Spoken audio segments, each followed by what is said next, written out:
Hello everyone.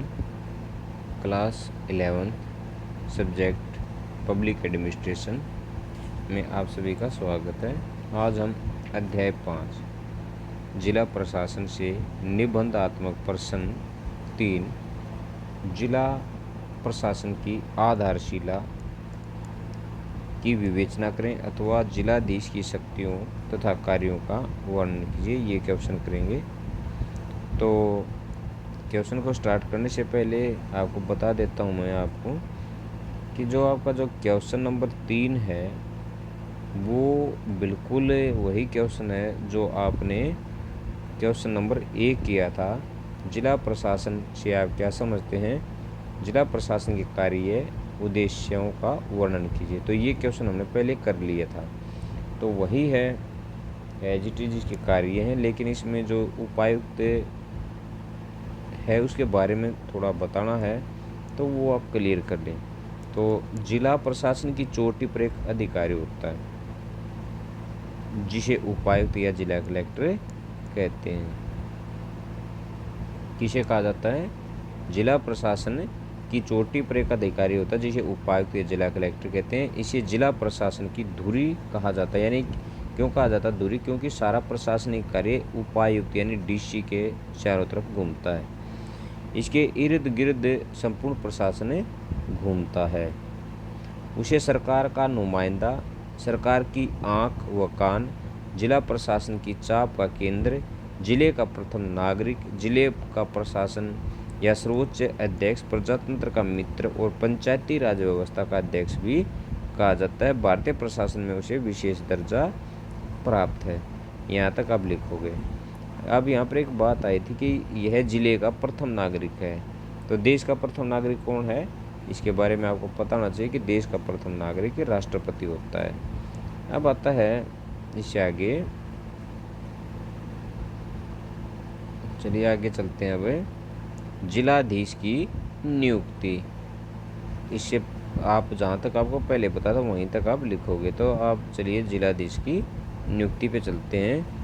जिलाधीश की नियुक्ति आज़ादी से पहले इस पद को पर 10 या 12 वर्ष के प्रशिक्षण के बाद ICS अधिकारी को नियुक्त किया जाता था। वर्तमान में सामान्यतः 5 या 7 वर्ष की सेवा के बाद IAS अधिकारी को यह पद दिया जाता है। वह या तो UPSC के द्वारा ली गई प्रत्यक्ष भर्ती के द्वारा इस सेवा में आता है, या राज्य सिविल सेवा यानी HCS में से पदोन्नत किया जाता है। या ये कह सकते हैं हम सीधे कि जो उपायुक्त होता है या जिलाधीश होता है वो एक IAS अधिकारी होता है जो UPSC की परीक्षा पास करके इस सेवा में आता है। या फिर या एक सिविल सेवा यानी हरियाणा में HCS में से पदोन्नत किया जाता है। यानी ये कौन होता है कि प्रमुख रूप से यह IAS अधिकारी होता है। अब आता है इसके बाद जिलाधीश की शक्तियाँ तथा कार्य। तो यहाँ पर हम लिखेंगे कि जिलाधीश की शक्तियाँ व कार्य निम्नलिखित हैं। तो उपायुक्त निम्नलिखित का प्रमुख कार्य करता है या जिलाधीश के प्रमुख कार्य इस प्रकार से। नंबर 1, कानून व व्यवस्था बनाए रखना। इसका अध्ययन हमने पहले भी किया था। कानून व व्यवस्था बनाए रखना जिलाधीश का सबसे पुराना व महत्वपूर्ण कार्य है।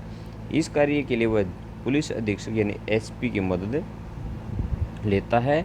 वह अपराधों व दंगों को रोकने के लिए उत्तरदायी है। पुलिस उपायुक्त को समय समय पर अपराधी रिपोर्ट भेजती है। यहाँ तक हम इसको करेंगे। इसके बाद आते हैं हम नेक्स्ट, जो हमारा पॉइंट 2 है, राजस्व एकत्रित करना यानी टू कलेक्ट रेवेन्यू। तो इसमें क्या लिखेंगे? जिलाधीश का दूसरा महत्वपूर्ण कार्य है राजस्व एकत्रित करना या इकट्ठा करना है। इसी कारण उसे कलेक्टर यानी कलेक्ट करने वाला कलेक्टर कहा जाता है। हालांकि राजस्व एकत्रित करने का अर्थ स्पष्ट अर्थ भू राजस्व इकट्ठा करना है, यानी जो भूमि कर है उसको इकट्ठा करना होता है इसका कार्य। इसके अतिरिक्त जिलाधीश कृषि से प्राप्त आयकर व अनुमान लगाने व भूमि जोतने वाले के हितों की रक्षा भी करता है। विशेष परिस्थितियों में या हालात में तकवी ऋणों की वसूली को स्थगित करने का निर्णय भी उसी के पास या उसी के द्वारा लिया जाता है। यहाँ तक इसको करेंगे।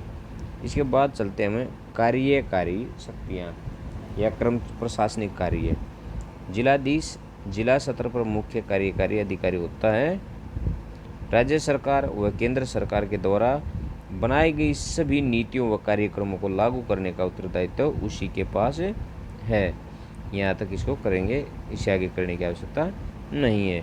इसके बाद चलते हम तकनीकी विभागों से संबंधित कार्य। ये हमारा पॉइंट नंबर 4 है।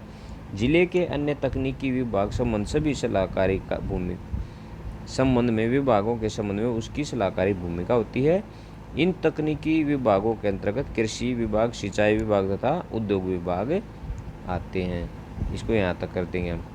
अब हम चलते हैं इसका पॉइंट नंबर जो 5 है, विकास कार्य।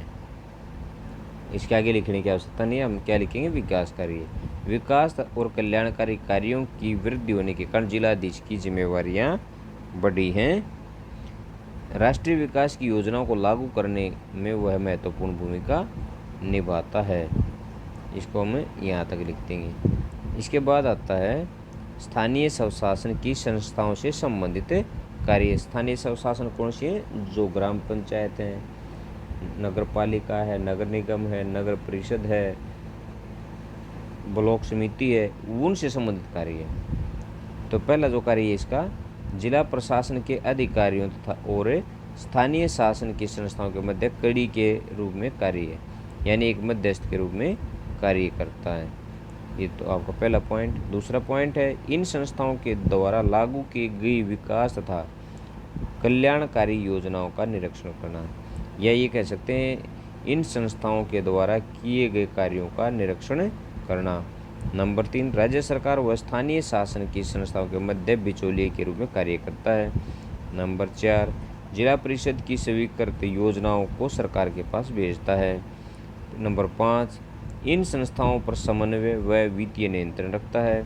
नंबर 6, इन संस्थाओं द्वारा पास किए गए प्रस्तावों को निलंबित करना।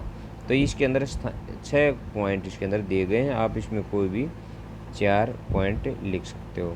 अब इसके बाद आता है लास्ट पॉइंट 7वां, अन्य कार्य। इसके अलावा क्या कार्य करता है? विधानसभा व लोकसभा के चुनावों में निर्वाचन अधिकारी के रूप में, पहला क्या होगा, वो एक निर्वाचन अधिकारी के रूप में कार्य करता है। दूसरा, जिला जनगणना अधिकारी के रूप में, वो जिले के अंदर जब जनगणना की जाती है हर 10 वर्ष के बाद, उसका प्रमुख अधिकारी कौन होता है?